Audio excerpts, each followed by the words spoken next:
Bonjour, je m'appelle Dame Zina et je vais vous faire une lecture de mon premier livre, Les 8 magiciennes.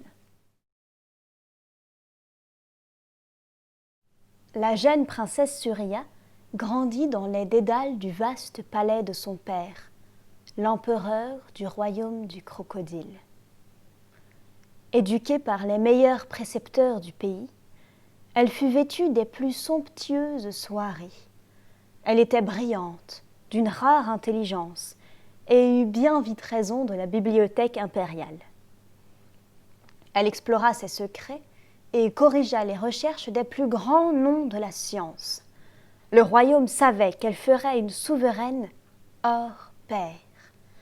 D'une curiosité insatiable, Surya partait souvent vérifier par ses propres moyens la véracité de ce qu'elle lisait. Elle expérimentait et se découvrit très jeune un grand intérêt pour la science, la physique et l'astronomie, dont elle cherchait sans cesse à repousser la limite connue. Surya est maintenant fée du soleil, du crépuscule et de l'aurore, du jour et de la connaissance. Elle est reine du royaume du crocodile ainsi qu'astronome, et plusieurs salles de son palais sont au service de la recherche. Alors qu'elle vit dans l'aile est du palais, le reste de sa demeure est désormais l'abri des plus démunis et des réfugiés de son royaume. Elle est une souveraine juste et sage, aimée de ses sujets, qu'elle considère comme ses égaux. Au petit matin, Gadji s'envola. Elle serait ainsi dès midi au royaume du crocodile, voisin du désert. Elle quitta le campement tout enjouée. Elle avait rêvé de beauté et d'amour et frétillait de bonheur à l'idée de rencontrer les autres fées. Elle vola tellement vite au-dessus de la mer de sable qu'elle aperçut le grand fleuve qui marquait la frontière du royaume du crocodile bien avant midi. Elle y arriva avec 1 heure d'avance, le corps épuisé mais l'esprit impatient. Elle fut surprise en arrivant au palais, près du delta du fleuve, d'y voir une grande agitation.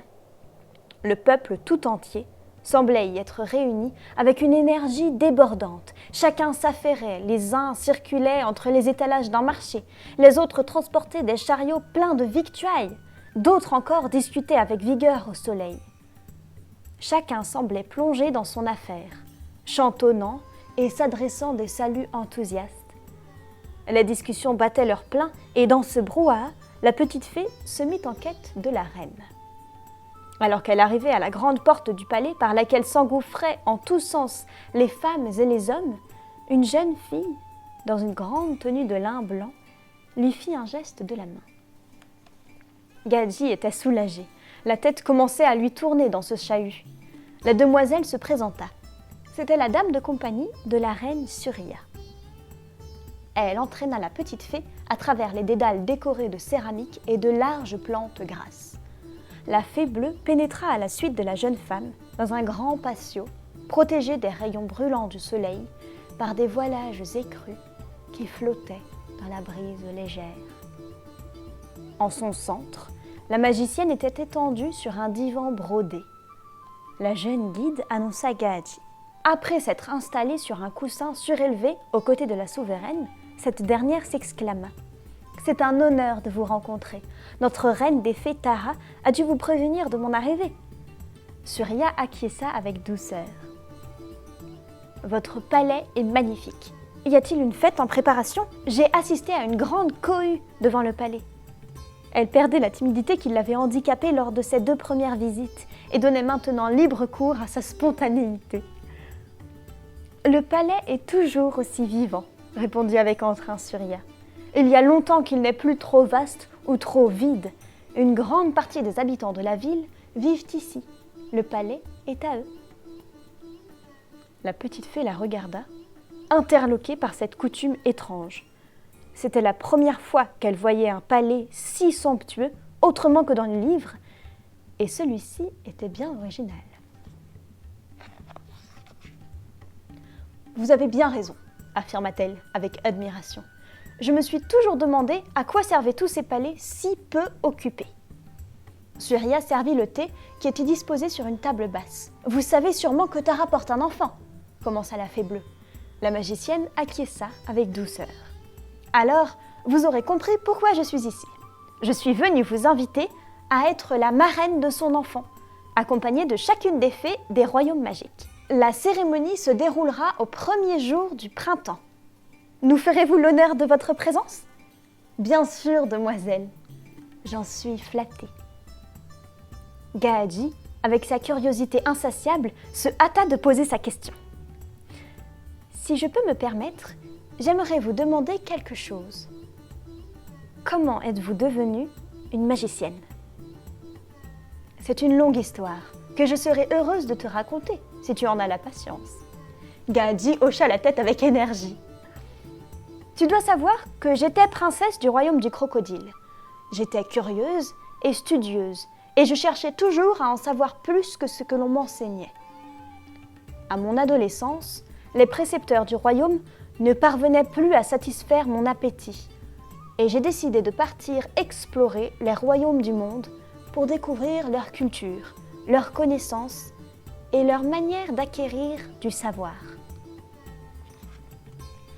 Mon père était très strict et me faisait étudier sous le conseil de ses précepteurs. Ceux-ci savaient que j'étais brillante et il l'avait convaincue de me prodiguer les enseignements réservés habituellement aux garçons. Il estimait leur avis, mais ne prenait jamais en compte ma propre opinion. Et ma demande d'exploration fut ainsi refusée, sans autre forme de procès. « Oh » s'indigna Gaadji. « Mais alors, vous n'avez pas pu partir ?»« Détrompe-toi » la rassura Surya. « J'étais déterminée, et ceux qui me connaissaient savaient que mon entêtement est grand. Je savais que ma quête de science et de culture enrichirait les connaissances restreintes de mon royaume, et que ma cause était noble. J'ai donc décidé de demander l'aide du peuple. Si mon père ne m'écoutait pas, il serait forcé de tenir compte de leur opinion. Je sortis du palais et racontai mon histoire aux passants, 10, 20, 100 fois, leur expliquant pourquoi la connaissance était si essentielle. Pourquoi mon voyage était le témoignage de la curiosité de tout notre peuple. Bien vite, la rumeur d'un soulèvement aux portes du palais dès le lendemain se dispersa dans toute la ville. Les habitants, peu intéressés au début, décidèrent vite que l'ambition de leur princesse servirait leurs intérêts et qu'il était judicieux de me soutenir. Le lendemain, ils vinrent par milliers aux portes du palais, exiger que je puisse leur rapporter des connaissances du monde entier. Mon père, s'il était hautain, n'était pas stupide. Il savait qu'il devait faire ce que le peuple lui demandait, s'il ne voulait pas s'attirer leur foudre. « Ouf !» fit Gaadji rassuré. « Alors, vous êtes parti ?» J'ai quitté le royaume le soir même. J'ai navigué sur le fleuve, traversé la mer et suivi le soleil d'empire en empire. Certaines fois, j'étais bien accueillie en tant que princesse du royaume du crocodile. D'autres fois, on me chassait dès l'annonce de mon nom. Mon père avait probablement eu des conflits avec eux par le passé, mais la politique n'avait jamais été mon centre d'intérêt. Quoi qu'il en soit, j'apprenais toujours quelque chose, que ce soit grâce aux bibliothèques royales, aux savants reconnus ou à d'humbles médecins de village. Tout était différent de chez moi.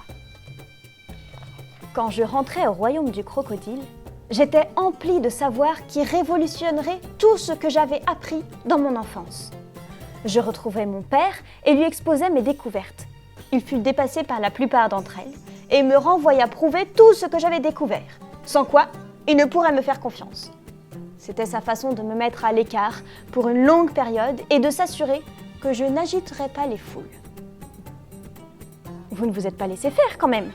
Gaadji était révolté de cette injustice. Il me fallut plusieurs mois pour coucher sur le papier toutes mes découvertes. Je n'étais pas malheureuse de passer mes journées enfermée dans mes recherches. Enfin, leurs conclusions me remplirent de satisfaction et je déposai mes lourds manuscrits sur le bureau de mon père un beau matin d'été. Le choc des documents sur sa table le fit sursauter. Il me dévisagea, l'air ahuri. Ce jour-là, je pense que mon père comprit enfin que même si j'étais une fille, j'étais bien plus capable que la plupart des garçons. Quelques années plus tard, Quand il mourut, sa dernière volonté fut que j'assume la régence du royaume, et non un de ses conseillers, en attendant que j'aie un fils en âge de gouverner. Je n'avais aucune intention de me marier, et le peuple tout entier espérait que je devienne leur reine. Je n'ai jamais désiré être l'héritière du royaume, conclut Surya. Mais la fonction de reine m'a beaucoup appris. J'ai redéfini mon autorité, offert plus de liberté et créé des alliances avec les autres royaumes. Tout est bien qui finit bien, murmura la fée bleue. Elle repartit le lendemain après avoir visité tout le palais, s'être émerveillée devant l'observatoire astronomique, feuilleté les ouvrages de la reine et rencontré de nombreux habitants de la ville. Elle grava tous ses souvenirs dans son esprit avant de s'envoler pour l'empire du soleil levant.